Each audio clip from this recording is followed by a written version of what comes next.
ఈ రోజున ఒక కిలాడి ఏడుపు, బొట్టు లేని ముండ ఏడుపు, ఇంత ఘోరంగాన మరి ఛీ, ఆమె పేరు కూడా ఇదేనండి. వారి వల్లే ఇలా మీకు జరగబోతుంది. ఆ యొక్క స్త్రీ జన్మంతా సరిపడా శత్రుత్వాన్ని కలగచేసింది. ఇది ఇప్పటి నుంచి మొదలైంది కాదు, ఎప్పటి నుంచో మొదలైంది. ఒక కిలాడి ఏడుపు, పైగా ఒక బొట్టు లేని ముండ ఒక స్త్రీ ఏడుపు ఇంత ఘోరంగా ఏడుస్తుందంటే మరి ఛీ అని చెప్పి అనుకోవచ్చు. ఆమె పేరు కూడా ఇదే. వెంటనే తెలుసుకోండి.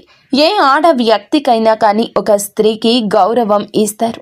ఇంత నీచంగా ఎందుకు మాట్లాడుతున్నాము అనేది ఈ వీడియో చివరి వరకు చూస్తేనే మీకు అర్థమవుతుంది. ఆలస్యం చేయకుండా వీడియోలోకి మనము వచ్చేద్దాము. ఎప్పుడైనా ఒక స్త్రీకి గౌరవం ఇవ్వాలి. ఎప్పుడు తను బొట్టు లేని స్త్రీగా మారుతుంది అని అంటే తన యొక్క భర్త చనిపోయినప్పుడు. అది అందరికీ కూడా తెలిసిన విషయమే. అటువంటి స్త్రీని కూడా ముండా అనే మాట వాడకూడదు. ఎందుకు అని అంటే ఏ స్త్రీ అయినా ఒక స్త్రీకి ఇచ్చే గౌరవం తప్పకుండా మనం ఏ స్త్రీ అయినా కూడా ఆది పరాశక్తితోటి సమానస్తురాలి. ఏ స్త్రీకైనా కూడా ప్రతి ఒక్కరూ తల వంచి నమస్కరించుకోవాల్సిందే. కానీ ఇక్కడ మనము ఈ వీడియోలో ఒక కిలాడి స్త్రీ, కిలాడి ముండా అనే స్త్రీ గురించి ఈ మాటలు ఎందుకు వాడాల్సి వచ్చింది అని అంటే ఈ రాశి వారు ప్రత్యేకంగా ఈ వీడియోని చివరి వరకు చూస్తే మీకే అంతా పూర్తిగా అర్థమవుతుంది ఎందుకు ఇలా మాట్లాడాల్సి వచ్చింది. ఒకవేళ ముందుగా ఈ మాటలు అన్నందుకు వీడియో చూసే వారికి తప్పుగా అనిపిస్తే దయచేసి మమ్మల్ని క్షమించండి. మరొక్కసారి చెప్తున్నాము, వీడియో చివరి వరకు చూస్తేనే మీకు బోధపడుతుంది. మేము కూడా ఒక స్త్రీగానే ఇదంతా చెప్తున్నామని ఆలకించండి. వ్యక్తిగతంగా వీరు ఎలా ఉంటారు అంటే చాలా మంచి మనస్కులండి ఈ రాశివారు. ఎదుటివారు కాస్త మంచితనం చూపించినా కానీ, ఎదుటివారు కాస్తంత ప్రేమను పంచినా కానీ వీరు చాలా వరకు వారి ప్రేమకు దాసోహం అయిపోతూ ఉంటారు. కానీ పైకి ప్రేమ చూపించడం అనేది వీరికి రానే రాదు. వీరి యొక్క మనసు చాలా సున్నితం అయినప్పటికీ కూడాను ఎదుటి వారితో కొంచెం అంటే కొంచెం ర్యాష్గా మాట్లాడుతూ ఉంటారు. అంటే ఎలా మాట్లాడుతారు అంటే కనుక ఏంటి, చెప్పు, ఆ పని అయ్యిందా, అవుతుందా, ఇలా అంటే అన్నం తిన్నారా, తినలేదా, ఇంకా అలాగే ఉంటారా, ఇట్లా ఉంటుందన్నమాట. అంటే ప్రేమ ఉంటుంది కానీ కొంచెం కఠినత్వం ఉంటుంది. అమ్మ అన్నం తిన్నావా, ఈ మాట వేరుగా ఉంటుంది. ఏయ్ అన్నం తినలేదు ఇంకా అని అనే మాట వేరుగా ఉంటుంది. అవును కదా, వీళ్ళు రెండో జాతికి చెందినవారు. అలా అని చెప్పి కఠినాత్ముల అంటే అదేం కాదు. చిన్నప్పటి నుంచి వీరు పెరిగిన వాతావరణం, వీరి చుట్టూ ఉండే పరిసరాలు, వీరు పనిచేసే దగ్గర ఉండే ఆ యొక్క పరిసరాలు, ఆ చుట్టూ ఉండే జనము, వీరందరి వల్ల కూడాను వీరి యొక్క మానసిక స్థితి అనేది ఈ విధంగా తయారయ్యింది. ప్రేమకు కొంచెం తక్కువగా నోచుకొని పుట్టారు అని చెప్పుకోవచ్చు ఈ రాశి వారిని. ఎందుకు అని అంటే గనక చిన్నతనం నుంచి కూడా వీరికి కుటుంబ బాధ్యతలు, బరువులు అనేవి వీరి మీద పడేసరికి కుటుంబాన్ని ఎలా పోషించాలి, అయ్యో నా కుటుంబ పరిస్థితి ఇంత ఘోరంగా అయిపోయింది, నా వంతు సహాయం నేను చేద్దాము, ఎంతో ఒక వేడి నీళ్లకు చన్నీళ్లు తోడులాగా నేను కూడా ఒక రూపాయి సంపాదించి నా కుటుంబానికి ఇచ్చి సహాయపడదాము అనే ఉద్దేశ్యంతో వీరు చిన్నతనంలోనే ఆ చదువు ఏదైతే ఉంటుందో, కొంతమంది చదువుకుంటున్న పార్ట్ టైం జాబ్ లాగా చేసుకునైనా కుటుంబానికి ఎంతో కొంత విలువని ఇచ్చి, ఎంతో గౌరవాన్ని ఇచ్చి కుటుంబం కోసం ఒక రూపాయిని చిన్న వయసు నుండి కష్టపడి అందజేశారని కూడా చెప్పుకోవచ్చు. ఇంత నా బిడ్డ కష్టపడుతున్నారు కదా, నా బిడ్డ ఇంత కుటుంబం గురించి ఆలోచిస్తున్నారు కదా అని చెప్పి ఈ యొక్క రాశి వారి యొక్క తల్లిదండ్రులు ఎవరైతే ఉన్నారో వీరు కూడా అంత ఎఫర్ట్ అనేది పిల్లల మీద పెట్టారు. ప్రేమ లేదా అంటే ప్రేమ లేదు అని మేము చెప్పము. కానీ వీరి యొక్క మెంటాలిటీ ఏ విధంగా ఉంటుంది అంటే మనం ఏంటో మనం చూసుకుందాము, మన స్వార్థం మనం చూసుకుందాము, మనకి డబ్బులు నెల వచ్చేసరికి చేతిలో పెడుతున్నారా లేదా చేతిలో పెడుతుందా, ఇంతవరకే చూసుకుందాము అన్నట్లుగా వారి యొక్క వ్యక్తిగతం గురించి ఆలోచించుకుంటారు. ఇటు వీరి యొక్క బిడ్డల గురించి కాస్త నిర్లక్ష్య ధోరణి. ఎంత ప్రేమ ఉన్న తల్లిదండ్రులు అన్నా తర్వాత ప్రేమ లేకుండా ఉండదు. ప్రేమ ఉంటుంది కానీ ఆ ప్రేమకు కూడా ఒక లిమిట్ అనేది ఉంటుంది. అంటే ఒక గీత అనేది వారే గీసుకున్నారు. ఆ గీత దాటి వాళ్ళు అడుగు బయటికి పెట్టి వాళ్ళ దగ్గరికి తీసుకోకపోవడం వల్ల కాస్తంత వీరికి మూర్ఖత్వం అనేది పెరిగిపోయింది. ఇక్కడ ఎంత మూర్ఖత్వం పెరిగినా కూడా, ఎంత చదువు అనేది నిర్లక్ష్యం చేసినా కూడా సమాజానికి మనము ఒక విలువను ఇవ్వాలి అనే విషయం వీరికి తెలుసు. ఇక్కడ మనకి సమాజం, మన యొక్క జీవితం అనేది ఎంతోమంది వ్యక్తుల ద్వారా ఎన్నో గుణపాఠాలు నేర్పిస్తుంది. మనుషులతో ఎలా మాట్లాడాలి, ఎలా ప్రవర్తించాలి, డబ్బు కోసం ఏ పని చేయాలి, ఏ దారిలో వెళ్తే మనకి గౌరవం పెరుగుతుంది, ఇవన్నీ కూడా వీరి చుట్టూ పరిసరాల నుంచి నేర్చుకున్నవి చాలా ఎక్కువగా ఉంటాయన్నమాట.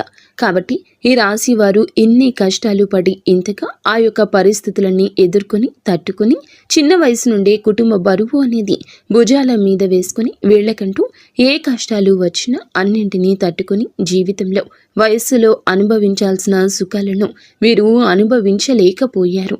కాబట్టి వీరు ఈ యొక్క ఆ మానసిక స్థితి అనేది కొంచెం కఠినత్వంగా మారిందే తప్ప వీరు యాక్చువల్గా అయితే చాలా అంటే చాలా మంచి మనసు ఉన్నవారు. కుటుంబం కోసం త్యాగం చేస్తారు. రేయింబవళ్ళు కుటుంబం కోసం కష్టపడి పని చేస్తారు. కష్టపడి కుటుంబం కోసం ఎక్కువ ప్రాముఖ్యత ఇస్తారు.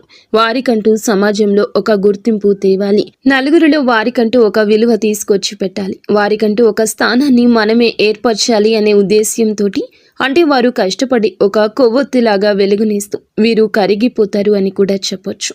అంత త్యాగం అనేది ఈ రాశి జాతకుల్లో ఉంటుంది. కానీ ఇంత చేస్తున్నాను అని చెప్పి బయటకు మాత్రం చూపించారు. అటువంటి వ్యక్తిత్వం కలిగిన వారు ఈ యొక్క రాశివారు. కానీ ఎవరి కష్టాలు వారు పడుతున్నా కూడా, ఎవరి బాధలు వారు పడుతున్నా కూడా, ఎవరి నొప్పిని వారు అనుభవిస్తున్నా కూడా ఇక్కడ బయట పరిస్థితులు ఏ విధంగా ఉన్నాయంటే, మనం రూపాయి పెట్టి ఒకళ్ళ చేత పని చేయించుకుంటున్న ఏడుపే. మన రూపాయి పెట్టి మనం ఏదైనా ఒక ఆటో కానీ ఒక కారు కానీ మన ఇంటికి పిలిపించుకొని అది ఎక్కి వెళ్ళినా కూడా ఏడుపే. మనం రూపాయి పెట్టుకుని ఏదైనా ఒక మంచి చీర కట్టుకున్నా బయటికి ఇలా కనిపించినా కూడా ఏడుపే. ఒక బంగారం చేయించుకున్న ఏడుపే, కాస్త ఇల్లు వైనంగా మార్చుకున్న ఏడుపే, ఏదైనా పొలం కొన్న ఏడుపే, స్థలం కొన్న ఏడుపే, ఇల్లు కొన్న ఏడుపే. ఈ ఏడుపులన్నీ ఎక్కడి నుంచి వస్తున్నాయి? మన మీద పడి ఏడవాల్సిన అవసరం ఒకరికి ఎందుకుంటుంది? ఇంత ఏడ్చి వారు సాధించేది ఏమిటి అంటే కనుక, ఇక్కడ ఏడ్చేవారు ఎవరు అనే మాటకు వస్తే మొదటిగా ఏడ్చేవారు బయటవారు కాదు, మీకు మీ ఇంట్లో ఉన్నవారు ఇక్కడ ఎక్కువగా ఏడుస్తూ ఉంటారు. మీరు 100% నమ్మినా నమ్మకపోయినా కానీ మీ యొక్క కుటుంబంలో మీరంటూ కూడా కొంతమందిని నమ్ముతారు. మీకంటూ ఎవరైతే ఆ యొక్క స్త్రీ ఇంపార్టెన్స్ ఇస్తారు, ఎవరైతే ఎక్కువగా మీరు నమ్ముతున్నారు, ఎవరైతే నా వాళ్ళు అని చెప్పి ప్రేమ చూపిస్తారు, ఇక్కడ రక్త సంబంధం గుర్తుపెట్టుకోండి. ఈ యొక్క రక్త సంబంధం ఎవరైతే ఉన్నారో ఆ స్త్రీకి ఇప్పుడు ప్రస్తుతానికి భర్త కూడా లేరు. ఈ యొక్క రక్త సంబంధంతో పాటుగా ఈ యొక్క రక్త సంబంధానికి ఇష్టమైన బయట స్త్రీ ఒకరు కూడా ఉన్నారు. వారు కూడా మీ ఇంట్లో వారి, మీ ఇంటి పేరు ఉన్నవారే. ఇక్కడ అర్థమైంది కదా, రక్త సంబంధం. రక్త సంబంధానికి తోడుగా బయట వ్యక్తి, ఆ బయట నుండి వచ్చిన వ్యక్తి మీ ఇంటికి వచ్చిన వ్యక్తి, మీ ఇంటికి వచ్చిన వ్యక్తి కాబట్టి మీ ఇంటి పేరు, మీ ఇంటి తాలూకా, మీ ఇంటి సిద్ధాంతం, మీ ఇంట్లో ఉండే వ్యక్తి. ఇక దీన్ని బట్టి మీరు అర్థం చేసుకోండి. కానీ ఈ యొక్క స్త్రీల ఏడుపు వల్ల ఏం జరుగుతుంది, మాకేం నష్టం వచ్చింది, వారు ఏడుస్తున్నారు అని ఇంత ఖచ్చితంగా మీరు ఎలా చెప్పగలుగుతారు అంటే చెప్తాము వినండి. ఎందుకు అని అంటే కనుక, ఎప్పుడైనా కానీ మీరు మంచితనానికి పోతారు. నా వాళ్లే కదా అని చెప్పి ₹1 ఖర్చు పెడతారు. నా వ్యక్తులు కదా అని చెప్పి వారి పనులు, వారి అవసరాలు అన్నీ కూడా తీరుస్తారు. వారి యొక్క పనులు, అవసరాలు అన్నీ కూడా గడిపించుకున్న తరువాత మిమ్మల్ని పూర్తిగా అందరూ కలిసి పరాయి వాళ్ళుగా చేసేస్తారు. వాళ్ళ అవసరాలు తీర్చుకున్న తరువాత నువ్వు ఎవరో నేను ఎవరో అన్నట్లు ప్రవర్తిస్తారు. ఇక్కడ వారికి కావాల్సింది డబ్బే. ఈ డబ్బు కోసం వారు ఎంతకైనా కూడా దిగజారిపోతారు, తెగించేస్తారు. ఈ డబ్బు కోసం అందితే కాళ్ళు, అందకపోతే జుట్టు పట్టుకునే రకాలు వీరు. వీరు పనులు గడిపించుకోవడం కోసం కాళ్ళు పట్టుకుంటారు. పని అయిపోయాక మొహం వైపు కూడా తొంగి చూడరు. వీరితో చాలా జాగ్రత్తగా ఉండాలి. వీరు మీ కుటుంబంతో కలిసి మీరు సరదాగా ఉంటున్నా కానీ, మీ కుటుంబాన్ని మీరు ప్రేమగా చూసుకుంటున్నా కానీ, మీ కుటుంబం మీద ఎక్కువ ఎఫెక్షన్ అనేది పెట్టుకుంటున్నా కానీ, మీ బిడ్డల కోసం మీరు ఏదైనా చేస్తున్నా కానీ ఇంత చేస్తున్నారు. వీరికి పెళ్లి కాకముందు ధనం అంతా మా చేతిలో పెట్టేవారు. ఇప్పుడు వీరులు అవసరాల కోసం ధనం ఉపయోగించుకుంటున్నారు. మాకేమీ ఇవ్వడం లేదు అనే ఉద్దేశ్యంతో ఒక ఏడుపు. అంతేకాకుండా ఇది ఎవరైతే బయట నుండి వచ్చిన స్త్రీ ఉందో, ఈ స్త్రీ మీ ఇంటి అంటే అంటే మీ ఇంటి స్త్రీ మీద ఎక్కువగా చూపు పెట్టుకోవడం, తన ప్రతి అడుగుని కూడా గమనించుకోవడం, తను ఎక్కడికి వెళ్తుంది, ఏ చీర కట్టుకుంది, ఏం చేస్తుంది, ఇలా ప్రతిదీ కూడా A to Z పట్టించుకోవడం, ప్రతి దానికి కూడా ఏదో ఒక వంకతోటి ఏడుస్తూ ఉండడం. ఎవరు కూడా డైరెక్ట్గా నేను ఏడుస్తున్నాను మీ మీద పడి అని చెప్పరు. వారి యొక్క మాటలను బట్టి, వారు మనతో మాట్లాడే తీరును బట్టి, వారి యొక్క పరిస్థితులను బట్టి మనం వారితో ఎలా ఉండాలి, లేదా వారు మనతో ఏ విధంగా ఉన్నారు, అవసరమైనప్పుడు మనకి సమాధానాన్ని చెప్పేదాన్ని బట్టి, మన అవసరాలు ఎంతవరకు తీరుస్తున్నారు అనే దాన్ని బట్టి మన మీద బయట 10 మందికి వెళ్ళి మనల్ని ఎలా చిత్రీకరిస్తున్నారు అని చెప్పి, ఎలా చిత్రీకరిస్తుంది కూడా ఏ 10 మందికైతే వాళ్ళు చెప్పారు ఆ 10 మందిలో ఒకరు ఇద్దరు వచ్చి ఈ రోజు మీతో చెప్తారనమాట. ఇట్లా దీన్ని బట్టి వారి యొక్క నిజ స్వరూపాలు అనేవి పూర్తిగా ఈ రోజు బయటపడిపోతాయి. అలా పూర్తిగా బయటపడ్డాక కూడాను ఇక్కడ జరుగుతున్న తప్పు ఏమిటి అంటే ఇంకా నమ్మడం, ఇంకా వారి యొక్క అవసరాలు తీర్చడం, ఇంకా మేమున్నాము అని ఒక సపోర్ట్ ఇవ్వడం. ఇక్కడ మీకు అనుమానం వస్తుంది. ఇంతగా చెప్తున్నారు, కుటుంబ వ్యక్తులు అంటున్నారు, రక్త సంబంధం అంటున్నారు, మరి మా ఇంటికి వచ్చిన ఆడపిల్ల అని చెప్పి అంటున్నారు, భర్త లేరు అని చెప్పి అంటున్నారు. మరి ఇంత లేకపోతే మరి వాళ్లకు మేము సపోర్ట్ ఇవ్వద్దా? మరి మా ఇంటికి వచ్చిన వాళ్ళని మేము గౌరవంగా చూసుకోవద్దా? వాళ్ళకంటూ మేమున్నామని ఒక ధైర్యాన్ని కూడా ఇవ్వకపోతే ఎలా అని చెప్పి అనుకోవచ్చు. ఖచ్చితంగా ఇవ్వాలి, గౌరవాన్ని ఇవ్వాలి, మేము ఉన్నాము అనే భరోసా ఇవ్వాలి. ఎలా, ఎప్పుడు, ఎందుకు అనే విషయం మీరు ప్రశ్నించుకుంటే మీ బిడ్డల మీద కూడా అంతే ప్రేమ చూపించాలి కదా, మీ మీద కూడా అంత గౌరవాన్ని వారు ఇవ్వాలి కదా. మీకు కూడా అవసరమైనప్పుడు అంతే విధంగా మీరు చేసిన పనిని మనసులో పెట్టుకుని విశ్వాసాన్ని చూపించాలి కదా. మరి ఇవి ఏవీ లేనప్పుడు ఇంత చేసిన ఉపయోగం ఏముంటుంది చెప్పండి? ఎప్పుడైనా కానీ అటు నుండి ఉండాలి, ఇటు ఉండాలి, ఇటు ఉంటే అటు ఉండాలి అని చెప్పి మన పెద్దలు చెప్తారు. మీరు అవసరం లేనప్పుడేమో నువ్వు ఎవరో నేను ఎవరో అని చెప్పి మన ఎదుగుదల చూసి ఏడవటమే, అవసరం ఉన్నప్పుడు అసలు నువ్వే ముఖ్యమని చెప్పి మీ దగ్గరకు వచ్చి కాళ్ళు పట్టుకోవడం వస్తారు. మళ్ళీ అవసరం తీరాక యదా మామూలే అయిపోతుంది. ఇలా జరుగుతూ ఉంటే ఎంతవరకు చెప్పండి? అలాగే మీ ఇంట్లో ఈ మధ్య గత కొంతకాలం నుంచి, కొద్ది సంవత్సరాల నుంచి భార్యాభర్తల మధ్య గొడవలు, చికాకులు, ఇబ్బందులు, మీ ఇద్దరి మధ్య వేరే వారు ఎంటర్ అయిపోతూ ఉండటము, అలాగే వారి వల్ల గొడవలు, మానసిక ప్రశాంతత లేకపోవడం, ఇంట్లో తరచుగా అనారోగ్య సమస్యలు వస్తూ ఉండడం గమనించారా? ఇంట్లో ఎప్పుడు మనశ్శాంతి అనేది లేకుండా ఉండడం, తరచుగా ఇబ్బందులు, గొడవలు అనేవి వస్తూ ఉండడం, వీటన్నింటికీ కూడా కారణం ఆ యొక్క స్త్రీల ఏడుపేనండి. మరి ఏడిస్తే ఇంత జరుగుతుందా అంటే ఖచ్చితంగా అండి. దైవశక్తి ఎంత ఉంటుందో నెగటివ్ శక్తి కూడా, నరదృష్టి కూడా అంతే ఉంటుంది. నరుల చూపుకి నల్లరాయి సైతం పగిలిపోతుందని చెప్పి మన పెద్దలు చెప్తారు. అలాగే ఇక్కడ జరుగుతుంది కూడా, అది నరదృష్టి.